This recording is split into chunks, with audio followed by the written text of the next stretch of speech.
UKLO 1 year masters. No IELTS required up to 5 years visa. High visa success rate. YCP నేతల్లో tension start అయిందా?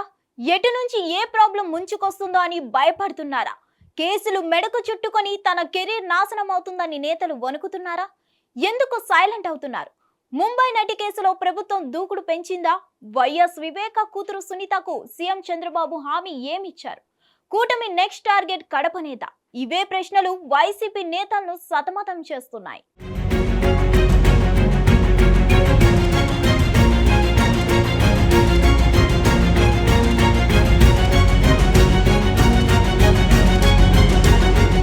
తన తండ్రిని హత్య చేసిన వారిని శిక్షించాలంటూ జగనన్న సర్కార్ను వేడుకుంది వైఎస్ సునీత. న్యాయం దక్కకపోగా సునీత దంపతులపై రివర్స్ కేసు నమోదైంది. సిబిఐ అధికారులు విచారణకు పిలవడం జరిగిపోయింది. 5 ఏళ్లు గడిచిపోయినా సిబిఐ దర్యాప్తు ఒక్క అడుగు ముందుకు పడలేదు. దీంతో వైఎస్ వివేక కేసు నీరు గారిపోయిందనే వాదన మొదలైంది. దీని వెనుక అవినాష్ ఉన్నాడంటూ రకరకాల ఆధారాలు సునీత బయటపెట్టింది. అయినా జగన్ సర్కార్లో ఎలాంటి కదలిక లేదు. పరిస్థితి గమనించిన వైఎస్ సునీత మొన్నటి ఎన్నికల్లో జగన్ కు వ్యతిరేకంగా ప్రచారం చేశారు. ఆ ఎన్నికల్లో అధికార వైసీపీ చిత్తు అయింది. ఇక ఏపీలో కూటమి ప్రభుత్వం అధికారంలోకి వచ్చింది. తమకు న్యాయం జరుగుతుందని వైఎస్ సునీత ఎన్నో ఆశలు పెట్టుకున్నారు.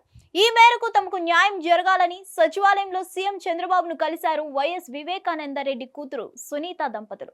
వరద బాధితులకు తన వంతు సాయం అందించారు. ఈ క్రమంలో వైఎస్ వివేకానంద కేసులో ప్రస్తావించారు. ముఖ్యమంత్రిని కలిసిన తర్వాత తనకు న్యాయం జరుగుతుందని సునీత ఓ అంచనాకు వచ్చారు.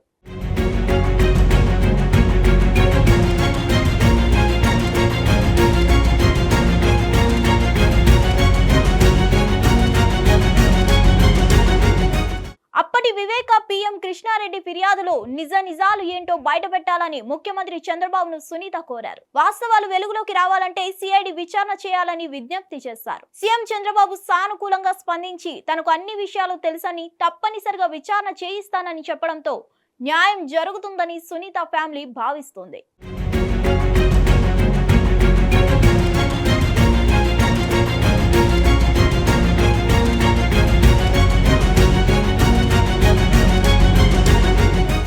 ముఖ్యమంత్రి చంద్రబాబుతో సునీత మీటింగ్ తర్వాత మరో కీలక పరిణామం చోటు చేసుకుంది.